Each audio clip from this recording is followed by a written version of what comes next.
Hello everyone, I am Dr. Anupam here and today we'll start our lecture series based on ARDS, Acute Respiratory Distress Syndrome. The first class will be the overview of management of ARDS. We will touch upon every aspect of management of ARDS. So let us straight go into it. Right? So how we diagnose ARDS? ARDS is diagnosed from Berlin definition.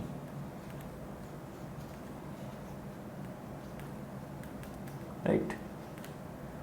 Once it is diagnosed, then what is the pathological hallmark of the disease? That is called DAD, diffuse alveolar damage. So what the diffuse alveolar damage will do? As you know, the alveoli, it forms the scaffolding of the lung parenchyma, the matrix of the lung parenchyma. So when the alveoli is damaged, what will happen is actually it will stiffen the lung. The compliance of the lung will decrease, right? So number one point what will happen is the compliance will decrease. And because the alveoli is also involved in gas exchange, so there will be oxygenation problem. Oxygenation will decrease. So these two problems will happen. So when the compliance will decrease, what will happen? The surrogate for compliance is the plateau pressure. So the plateau pressure will increase. So our target will be of treatment or management will be to keep the P plat less than 28 to 30 centimeter of water and target oxygenation will be PaO2 60 to 90 millimeter of Hg and SpO2 88 to 92%, right? So now we'll discuss how we can achieve these targets, right? The plateau pressure target and the oxygenation target by using a very simple and yet effective formula, right? So the compliance is equal to tidal volume divided by pressure. In this case, this will be P plat, that is the pressure when there is no flow, minus Peep. Peep is the pressure that is there when the expiration actually stops. So it is called the positive end expiratory pressure, right? From this equation, we can derive that P plat is equal to tidal volume by compliance plus Peep. Right. From this equation, you can see that the P plat is actually directly proportional to the tidal volume, is indirectly proportional to the compliance, and directly and indirectly both will discuss how proportional to the Peep. So to achieve a target P plat of 28 to 30, let us see how we can proceed. Number one will be, so the P plat is directly proportional to the tidal volume. So if you decrease the tidal volume, the P plat will decrease. So this is the most easiest way to have a plateau pressure less than 28 to 30.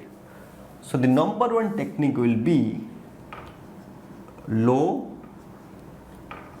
tidal volume ventilation, either using a VCV or PCV. And this is supported by the ARDS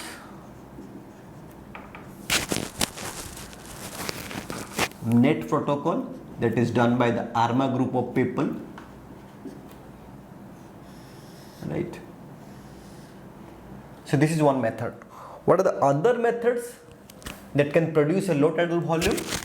Number 2, that is the Ecmo, extracorporeal membrane oxygenation.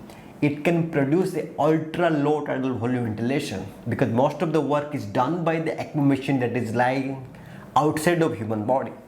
So this is supported by Caesar and Eolia trials, right? Caesar is a positive trial, Eolia is kind of equivocal, right?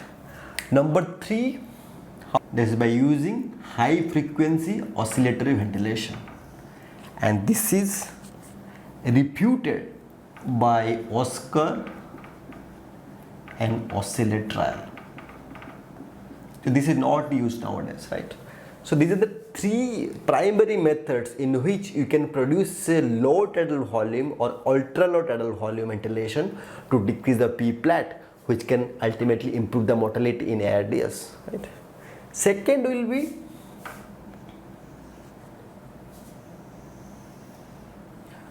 P-plat. You can see from this equation is inversely proportional to the compliance. So if you can increase the compliance somehow, then the P-plat will decrease. So how to increase this compliance? The number 1 and the most primary method is prone ventilation,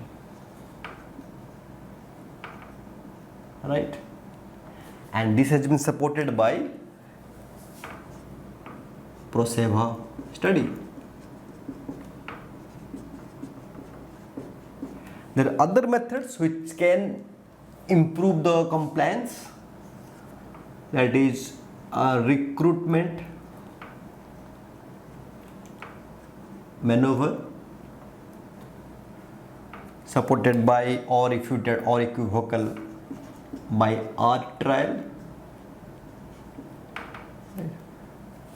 Number 3, you can use a optimum PEEP which can recruit the lung and improve the compliance, that is supported by Love, Express, Alveoli, right? Even Ards trial. Number 4, you can use pressure control ventilation, that is also to somehow can recruit the lung and decrease the compliance. So number 3 will be PEEP. How manipulating PEEP we can decrease the P-plat. So from the equation you can see P-plat is equal to tidal volume by compliance plus PEEP.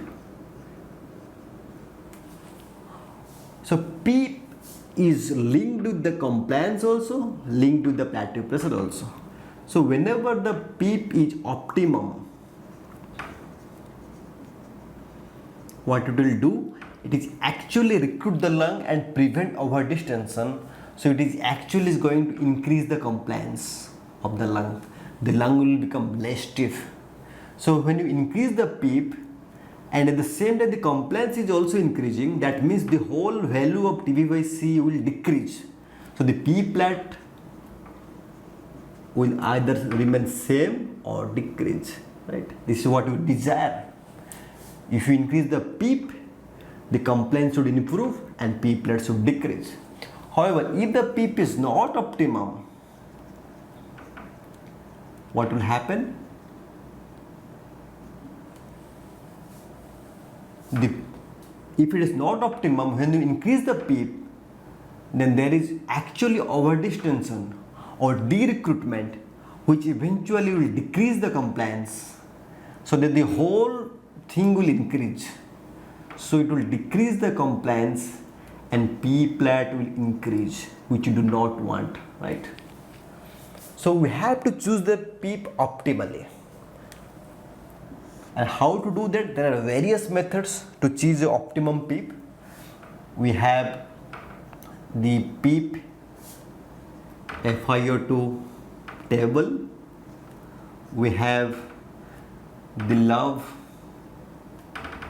express alveolar trial. From there we can extrapolate the PEEP that we can use. We have PV loop method, we have compliance method, we have shunt, dead space, and the most important thing is driving pressure,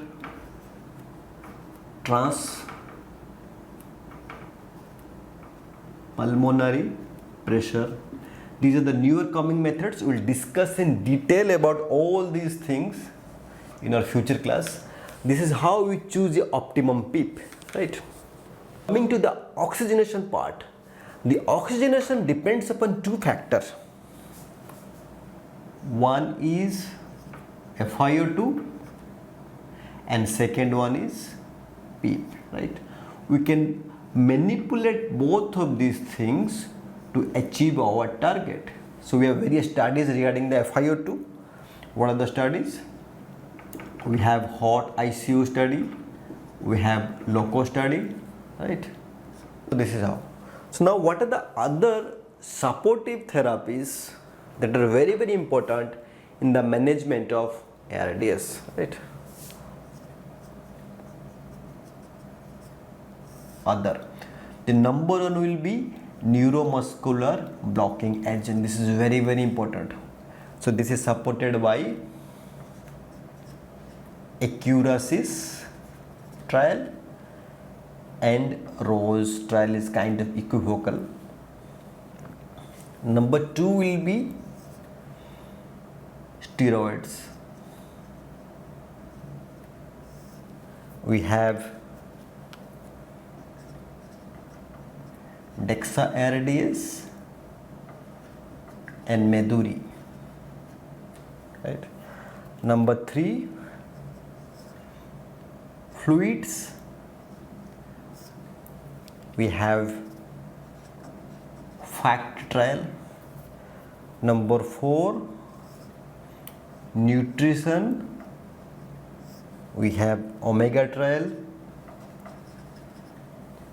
Number five, we have inhaled nitric oxide. We have nebulized prostacyclins. We have beta agonist. We have statins. We have vitamin C. That is the citrus ALI study for sepsis ARDS. Right. So these are the few things that you have to remember. So first, what we can do is put the patient with volume control ventilation using a low tidal volume ventilation according to ARDS net protocol, right? And you're doing this. During this time, what we can do, we can use plus minus recruitment maneuver. If it is not helping, then you can try for pressure control ventilation. Remember that the pressure that you want to set, the control, it should not produce a volume of more than 6 ml per kg of idle body weight, right? If it is not helping, number 4 will be prone ventilation. And while we are doing all this, we have to give neuromuscular blocking agent at least for 48 hours. So if patient fails prone ventilation also, we can go ahead and do Ecmo, right? While all these things are going on, we can add on our supportive therapy. This is how we can proceed in managing a patient of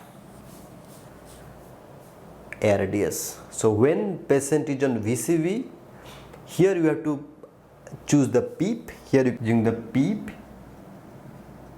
FiO2 table, right? So this is an overview of management of ARDS. In our future classes, we will discuss in detail each and every component what we have discussed today. Thank you very much.